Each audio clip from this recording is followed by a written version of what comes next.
ഇതിനോടൊപ്പം സൂചിപ്പിക്കാനുള്ള ഒന്ന് രണ്ട് കാര്യങ്ങൾ. ഈ ദിവസങ്ങളിൽ മാധ്യമങ്ങൾക്കകത്ത് വന്നുകൊണ്ടിരിക്കുന്ന ചില വാർത്തയുമായി ബന്ധപ്പെട്ട് ഇന്നലെ ഉൾപ്പെടെ നിയമസഭയ്ക്കകത്ത് പ്രതിപക്ഷം ഉയർത്തിയ തെറ്റായ ചില ആരോപണങ്ങളെ സംബന്ധിച്ച് വ്യക്തത വരുത്തേണ്ടതായിട്ടുണ്ട്. ഈ അക്കാദമിക് വർഷം ആരംഭിച്ച ഘട്ടം മുതൽ ബോധപൂർവം ക്യാമ്പസുകൾക്കകത്ത് സംഘർഷമുണ്ടാക്കുന്നതിന് വേണ്ടി പ്രതിപക്ഷ നേതാവിൻ്റെ ആശീർവാദത്തോടുകൂടി അദ്ദേഹത്തിൻ്റെ ആഹ്വാനത്തെ അടിസ്ഥാനപ്പെടുത്തിക്കൊണ്ട് KSU ശ്രമം നടത്തിക്കൊണ്ടിരിക്കുന്നുണ്ട്. വിപുലമായി ക്യാമ്പസുകൾക്കകത്ത് SFI പ്രവർത്തകരെ ആക്രമിക്കുന്നതിന് വേണ്ടി അല്ലെങ്കിൽ ബോധപൂർവം പ്രകോപനം സൃഷ്ടിക്കുന്നതിന് വേണ്ടിയും ക്യാമ്പസുകൾക്കകത്ത് അക്രമാന്തരീക്ഷം ഉണ്ടാക്കുന്നതിന് വേണ്ടിയിട്ടുമുള്ള വളരെ ബോധപൂർവമായിട്ടുള്ള ശ്രമം. ഇതുമായി ബന്ധപ്പെട്ട് മലബാർ ക്രിസ്ത്യൻ കോളേജ് ഉൾപ്പെടെ കണ്ണൂരിലെ വിവിധ ക്യാമ്പസുകളിൽ ഉൾപ്പെടെ SFIയുടെ പ്രവർത്തകർ ആക്രമിക്കപ്പെടുന്ന നിലയുണ്ടായിട്ടുണ്ട്.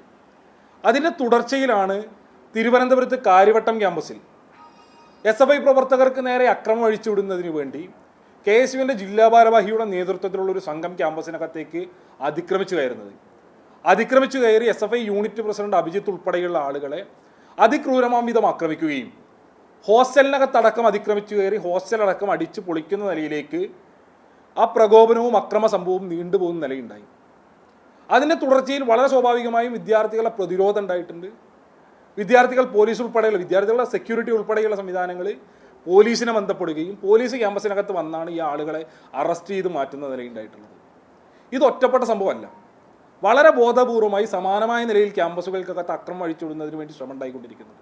അപ്പോൾ അതിൻ്റെ തുടർച്ചയിൽ തിരുവനന്തപുരം നഗരത്തിൽ നമ്മൾ കണ്ടതാണ് KSU സംസ്ഥാന പ്രസിഡന്റിൻ്റെ നേതൃത്വത്തിൽ സംസ്കൃത കോളേജ് ഉൾപ്പെടെ യൂണിവേഴ്സിറ്റി കോളേജ് ഉൾപ്പെടെയുള്ള ക്യാമ്പസുകൾക്കകത്ത് അതിക്രമിച്ചു കയറുകയും SFIയുടെ പ്രചരണ സാമഗ്രികൾ നശിപ്പിക്കുകയും ചെയ്യുന്ന നില. ഇത് ബോധപൂർവമായി പ്രകോപനം സൃഷ്ടിക്കുന്ന നിലയാണ്. എങ്ങനെയും അക്രമം അഴിച്ചുവിടണം. സ്വാഭാവികമായും എന്തെങ്കിലും ഒരു അക്രമമോ ഉണ്ടായാൽ അല്ലെങ്കിൽ എന്തെങ്കിലും ഒരു പ്രതിരോധം ഈ പറഞ്ഞ റിയാക്ഷനോ ഉണ്ടായാൽ നിങ്ങൾ ഉൾപ്പെടെയുള്ള കേരളത്തിലെ മാധ്യമങ്ങളെ സംബന്ധിച്ച് SFI അക്രമം എന്ന നിലയിൽ വലിയ പൊതുബോധം സൃഷ്ടിക്കുന്നതിന് വേണ്ടിയിട്ടുള്ള ശ്രമം നടത്തും. ആ നിലക്കുള്ള പിന്തുണ അവർക്ക് ലഭ്യമാകുമെന്ന നല്ല ഉറപ്പിൻ്റെ പുറത്തായിരിക്കും ഈ ചെയ്തുകൊണ്ടിരിക്കുന്നത് എന്നുള്ളതാണ് ഞങ്ങൾ കരുതുന്നത്. അപ്പോൾ ഈ നിലയിലുള്ള അക്രമ പ്രവർത്തനങ്ങൾ അവസാനിപ്പിക്കുന്നതിന് വേണ്ടി KSU തയ്യാറാകണം. ഈ നിലയിൽ ബോധപൂർവം പ്രകോപനം സൃഷ്ടിക്കുന്നതിന് വേണ്ടിയും ക്യാമ്പസുകളുടെ സമാധാനാന്തരീക്ഷം നശിപ്പിക്കുന്നതിന് വേണ്ടിയും നടത്തിക്കൊണ്ടിരിക്കുന്ന ഇടപെടലിൽ നിന്ന് പിന്മാറണം.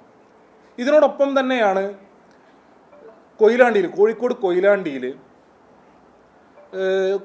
ക്യാമ്പസിൽ ഉണ്ടായ സംഭവവുമായി ബന്ധപ്പെട്ട് അതിനകത്തും ഞങ്ങൾ പരിശോധിക്കേണ്ടതും ഞങ്ങൾ തിരുത്തേണ്ടതുമായ ചില കാര്യങ്ങളുണ്ട് എന്നതിൽ ഞങ്ങൾക്ക് തർക്കമില്ല. അവിടെ ഉണ്ടായ ഒരു പ്രസംഗം, ആ പ്രസംഗത്തിനകത്ത് ഉപയോഗിക്കപ്പെട്ട ചില പദപ്രയോഗങ്ങൾ അത് ഉണ്ടാകാൻ വേണ്ടി പാടില്ലാത്തതാണ്. SFI ഭാരവാഹിയുടെ SFI ഏരിയ സെക്രട്ടറിയുടെ പ്രസംഗമാണ്. ഉണ്ടാകാൻ വേണ്ടി പാടില്ലാത്തതാണ്. ഞങ്ങൾ നിശ്ചയമായും പരിശോധിക്കും, തിരുത്തും.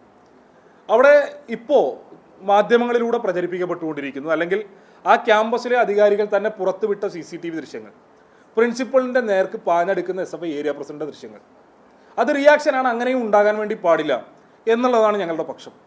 എന്നാൽ ഇതുമായി ബന്ധപ്പെട്ട് ഞങ്ങൾ ഈ ദിവസങ്ങളിൽ ആവർത്തിച്ച് ആവശ്യപ്പെട്ടുകൊണ്ടിരിക്കുന്ന ഒരു കാര്യമുണ്ട്.